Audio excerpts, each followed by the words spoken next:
Hello everyone. Today in this feature update, we shall discuss about a new feature of Audit Trail which has been introduced in the Genesis ERP.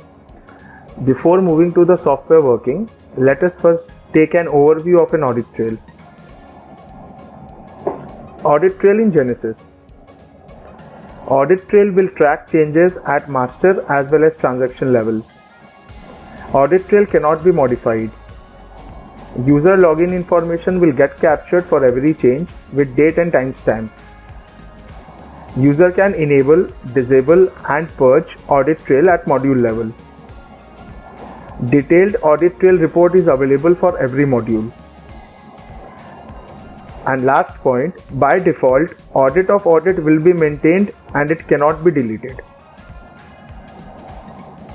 What is Audit of Audit?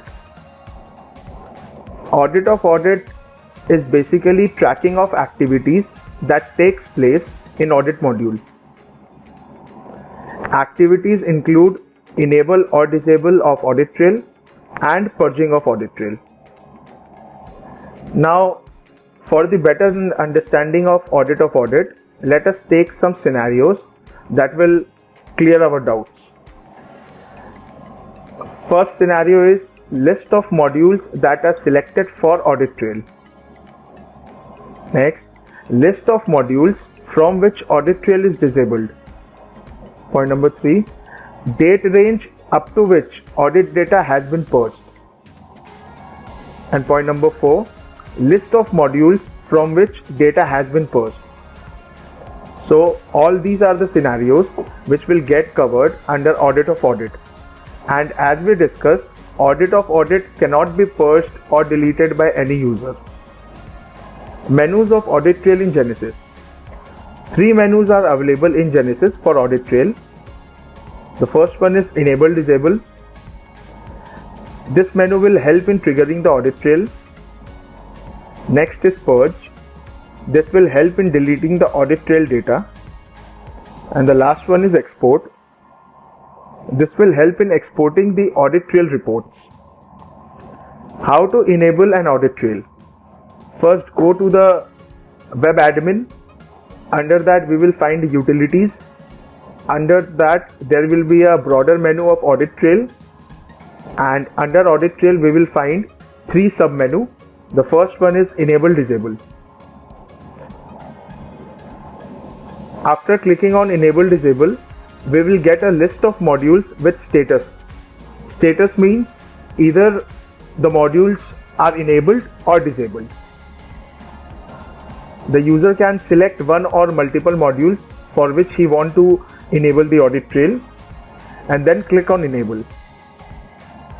What will be the impact after enabling the audit trail? System will start capturing all the changes within that module from that point of time with user and date timestamp. How to disable audit trail? The path for this menu remains the same. List of modules with status will come on the screen. The same way we have done for enable, user can select one or multiple modules and click on disable. What will be the impact after user disable the audit trail? System will stop capturing changes within that module from that point of time. All previous audit data for that module will get deleted. So there is a suggestion from our end. Kindly export and save the audit data before disabling audit trail for any module. How to purge audit data? The path for the menu remains the same. We will find a purge sub-menu under a broader menu of audit trail. User will be required to input date up to which he wants to purge the data. After that, list of modules will appear which had audited data in them. User can select one or multiple module and click on purge. After clicking on purge, what will be the impact? System will delete all the audited data for the selected modules. No audit report can be exported for that period henceforth. Now let us move to how to export audit data. Menu remains the same. User will be required to input date from and date to, for which he want to get the report. In this form also, user will get a list of modules which had audited data in them. User can select one or multiple and click on export. After clicking on export, system will ask the user if he want to download the data locally in his system. Important note, exported data will be saved in .db5 format. It is suggested to use SQLite for opening .db5 format. Download link and steps to install SQLite are mentioned in Genesis release notes. Now, before moving to the system working, let us first decide the sequence of activities that we are going to perform and understand the audit trail. The very first step, we will enable an audit trail for multiple modules. Then we will do some transactions. Then we will export an audit trail report. Then we will purge audit trail in multiple modules. And at the end, we will disable audit trail. Now let us move to the software working. So this is our Genesis web. Now let us go to admin, utilities. This is our main menu of audit trail, and as we discussed, you can see we have all the three submenus. For the time being, we will first go to enable disable. As we discussed in our PPT, these are the modules for which a user can select an audit trail, and this is a status column of each of the modules. Currently all the modules are in disabled state. So let us select certain module and enable audit trail in that. We will select subledger and sale invoice. So we are enabling audit trail for two modules, subledger, which is a master module, and sale invoice transfer out, which is a transaction module. Click on enable. This will take few seconds. After that, system will give you a confirmation message. So this is a success message that modules enabled successfully. Click on OK. Now as you can see, the status against these two modules have changed to enable, and the status detail is successful. Now let us go and create a new subledger. Subsequently, we will edit that subledger, and then we will see the impact of that subledger creation and modification in an audit report. So we will create a customer. Click on add to create. We will create a customer with all dummy information. So let us give ID as CUID, name customer test, alias CT.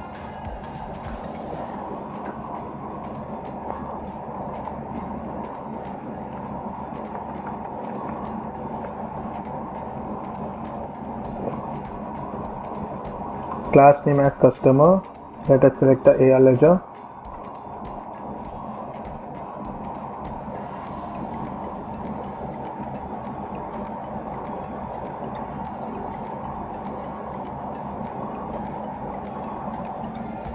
Now click on save.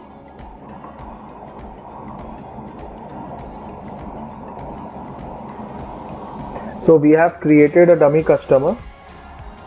Now let us open the customer and modify.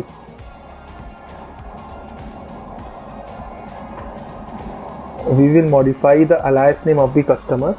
We will change it to customer alias, and we will click on save.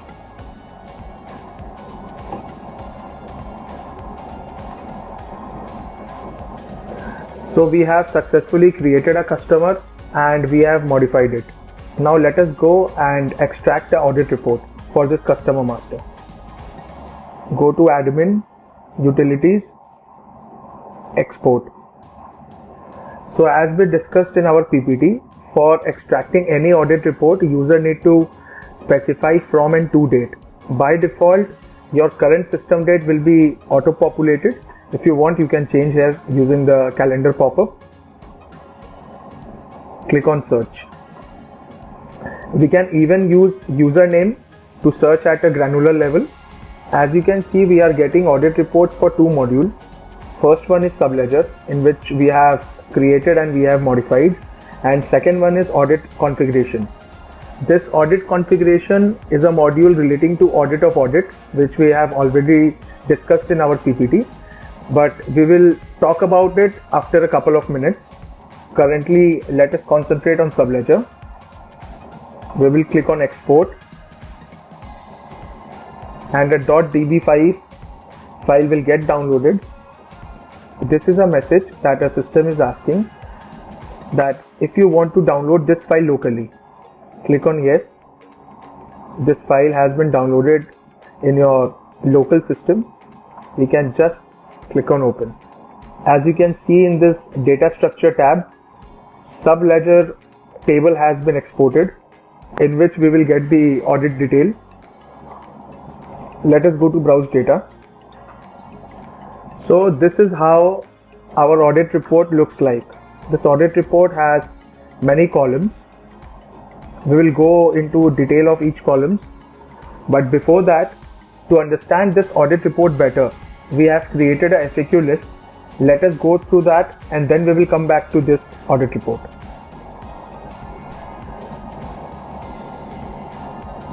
FAQ list.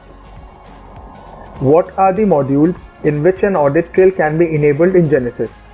And what are the list of tables that will get exported in an audit report? Just now we have seen in that audit report, a table named subledger was populated. So every module has one or multiple tables attached to it, which will get exported at the time of extraction of report. So this is a list of modules versus their tables that will get exported as a part of audit report. So let us check the table. Area account, type master, module subledger. For this subledger, only one table will get exported, that is subledger, as we have seen in our audit report. So this is how a full detail of module versus table has been provided in this table. This FAQ list has been attached in the release notes, so there is nothing to worry.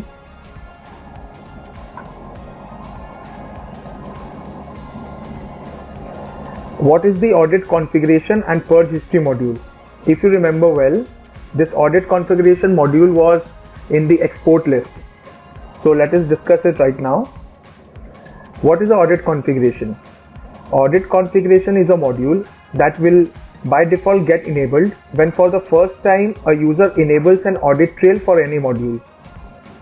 Data from audit configuration cannot be deleted or purged. Tables that will get exported in audit report for audit configuration are as follows: audit module, audit table column specification. So these are the list of tables that will get exported with this audit configuration module. We have also attached the screenshot of table and their respective columns. So this is audit module table with so much of columns. This is audit table column specification with this column, and this is audit table with this column. Now what is purge history? Purge history is a module that will by default get enabled when for the first time a user purge an audit trail for any module. Data from purge history cannot be deleted. Just as like audit configuration, purge history is also a part of audit, and any data from these two modules cannot get deleted. Here also you can check the tables that will get exported with this purge history module, purge history header and purge history detail. Next question, how to export audit data in an Excel from SQLite. We will discuss about this point when we will discuss the audit report in detail in that SQLite application. What is the meaning and nature of common columns that are present in all audit reports? There are few common columns in audit report that intend to help the reader in identifying the nature of the change, source of change, person responsible for the change, etc. A list of common columns and their descriptions are given below. Transaction ID, transaction date, login user, module type, module shortcode, program, module key display, action subtype. So all these are the list of common columns that we can see in every audit report. All these columns helps in identifying a unique transaction and other attributes of the transaction. So let us understand the nature and behavior of each column. What is transaction ID? Unique ID representing a change in the module. This is a system generated ID which is unique for every operation. Transaction date. Date time when the change was triggered. Login user. Username who has triggered the change. Module type. Module name for each audit module. Module shortcode. Unique shortcode of each module type. So module shortcode is basically a reference point for this module type, and this is a system generated code. Program. Source from which change was triggered. Web, desktop, toad.exe. Any one of the three values can get populated in this column. When data is created or modified from Genesis Web, it will show web. When data is created or modified from Excel import utility, it will show web. When data is created or modified from Genesis Desktop, it will show desktop. And when data is created or modified from Toad, it will show toad.exe. What is a module key? Unique code for each module key display. Module key display is a system generated document number for the transaction and unique value for the master. So module key display will help the user in identifying the master and the transaction. Action can have three values, possibly insert, update and delete. Sub-action. Each main action can have two sub-action, new and old. Next question. How does Genesis audit report record update of data? For technical reasons, Genesis records update of data in two ways. Update of record. In this case, there will be only one line for update represented by a unique transaction ID. Delete followed by insert. In this case, all delete and insert records pertains to the same transaction ID representing a single operation of update. For example, this type of update can be seen in a role privilege web audit report. Let us understand this case with the help of an example. Suppose there is a role in which permission is given only for admin menus, where count of menus is 31. Now, as an admin user, we are editing the role and we are granting the permission for inventory menus also, and the count of inventory menus are 36. So how system will record this update in audit report?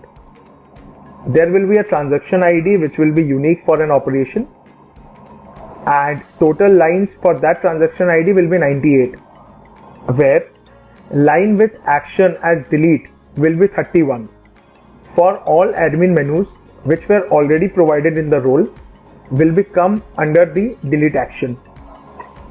And then, as we discussed, delete will be followed by insert. So again, all the admin menus and all the inventory menus will come under the action of insert.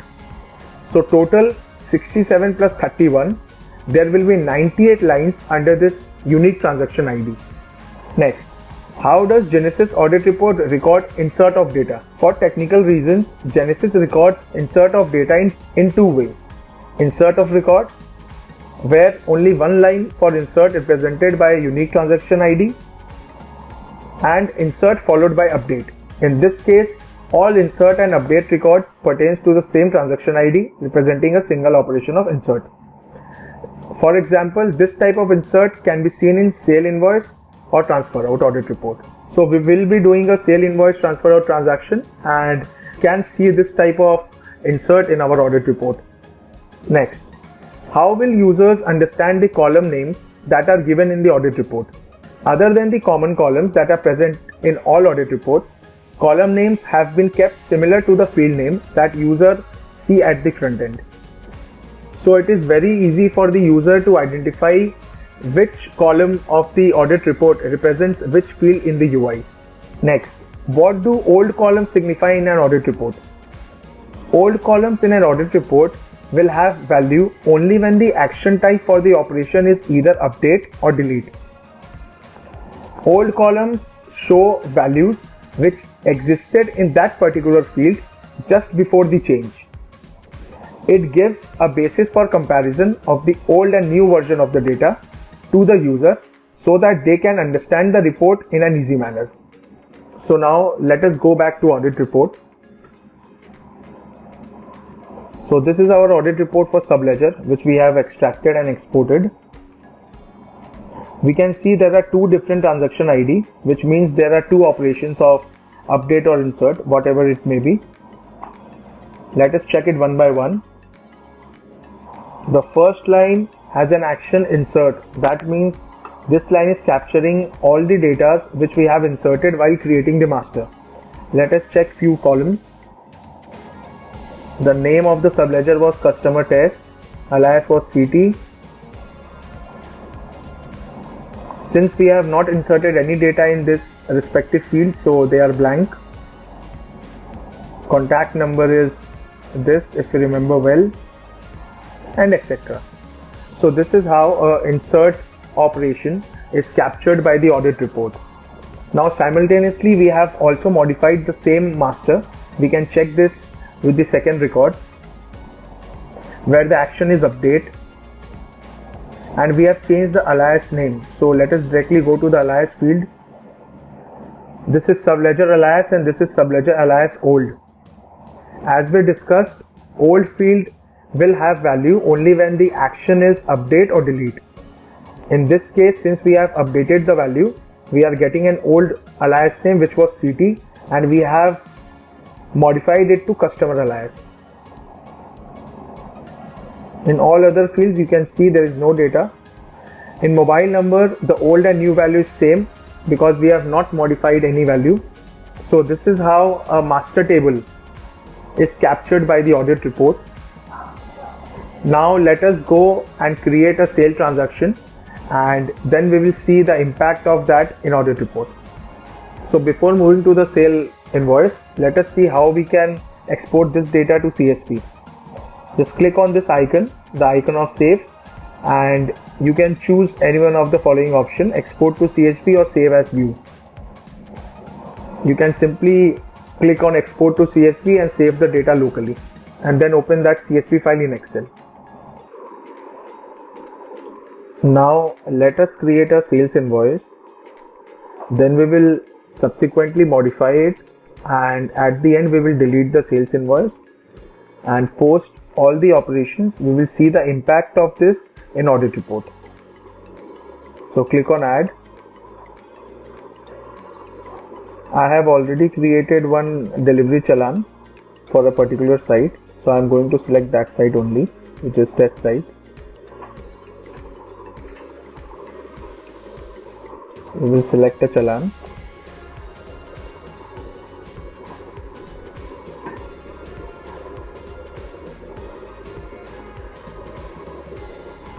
Proceed. So our sales transaction document is ready.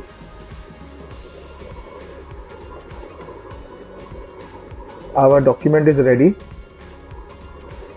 Now we will edit the document. For that we need to revert it first.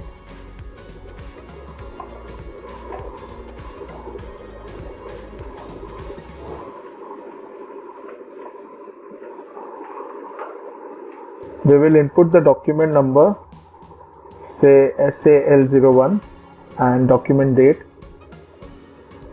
Click on save. We have modified the document, and in the last stage we will delete the document. Just remember, document number is ending with 13. We will delete the document. So we have completed all the operations with the sales transaction. We have created it, we have modified it, and we have deleted it. Now we will go and export the audit report. Sales invoice, export.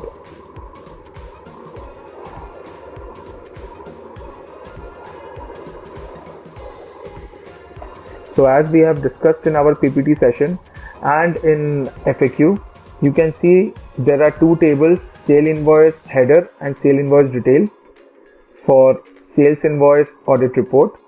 Now we will check the data in each table. Go to browse data. First we will check with header.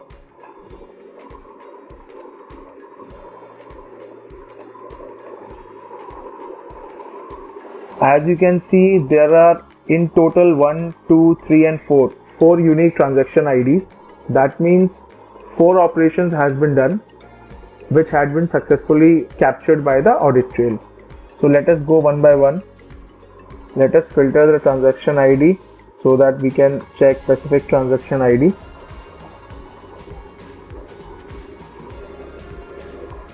This is the first transaction ID. You can see the login username, transaction date, module shortcode. All these fields we have already discussed while going through the FAQ document. This is the module key display, which is reflecting the sales invoice document number. Let us sort this. As we discussed in our FAQ document, for sale invoice, insert operation is done by Genesis with insert followed by update. So we can see here there are 3 lines for insert and rest of lines for update. All actions pertain to a single transaction ID. Let us check few details. Customer name was Anil. As you can see, document number is blank at the time of creation of sales invoice because we have inputted this document number while modifying the sales invoice. So we will check that in next transaction ID. And rest of the details are represented in different columns. Now let us check another transaction ID. We have sorted the transaction ID based on transaction date, so we can easily track the sequence of activities that we have performed for sales invoice. Now let us check this transaction ID with timestamp of 8:29 PM. This is an update. Let us see what was the update. Yes, the release status of this invoice was posted and then we changed it to unposted so that we can modify the document. So this line is showing the change in status of the sales invoice. Now let us see rest 2 lines. This transaction ID is for update. Let us see what update we have done in this. Yes, we have inserted a document number and we have also inserted a document date. So let us search for the field. So this is the document date field. As I have explained you earlier, almost every column name is very similar to the field name that you see in UI. So it will be very easy for every user to understand. Now let us check the last line. Last line must be of the delete because we have deleted this. Yes, the action is delete. So this shows that we have deleted the sales invoice. So this is how an information gets captured in an audit report for the transaction. Now we have gone through how to enable an audit trail. We have seen how to check the audit reports. Now we are left with how to disable and how to purge. So let us go and check how we can purge the audit data. Now let us see how we can purge the audit data. We'll go to purge. So as we discussed in our PPT, user need to input a date up to which he want to purge the data. So let it be 16. After clicking on search log data, all the modules will appear which have audit data in them. So we have done few entries in sale invoices and subledger. So both are coming. We will purge the data for sale invoice. Click on purge. This is a confirmation message. Purging will delete all the audit records of the selected modules. It is recommended to take an export before purging the audit data. System is giving an advice to the user that it is better to take an export of data before purging it. So there are 2 options. You can proceed with any one of them. I will proceed with purge without export. Data purged successfully. So if we again click on search log data, we will not find SND module. because now there is no data in system for SND module. Now let us go to export and we will try to take an export of SND module. See, we will not find sales invoice module in this because currently there is no audit data for sale invoice or transfer out in our system. So this is how we can purge the audit data. So now let us move and see how we can disable an audit trail for a particular module. This is the list from where we started our journey of audit trail. So sales invoice and subledger is enabled. We can disable both. Click on both the modules, then click on disable. Here again a system is giving a message to the user that disabling will delete all the audit records of the selected module. It is recommended to take an export before disabling the audit data. So every time when a user action will delete the data from the system, application will always give a warning message so that user can take appropriate action. So we can click any of them. I will choose disable without export. So modules disabled successfully. We'll go back and we will move in once again. See, status of all the modules is disabled. So this is how we have completed our full journey of audit trail, starting with enable and ending with disable. So before completing our video, let us take a few important points as a takeaway and then we will conclude our video. Points to note. Point number 1. What will happen once we enable audit trail for any module? All creation or modification done to the new or existing data will start getting captured from the point of time it is enabled. Note, audit data prior to audit trail will not be available. Point number 2. We earlier had an internal item history tracking, which will now disable after this version release. In case you have any custom working around this, please make sure that you change it with the new audit structure. Note, we have enabled item audit tracking by default with this patch execution. I hope this feature update will help you in your daily operations. This feature update is brought to you by Business Analyst team.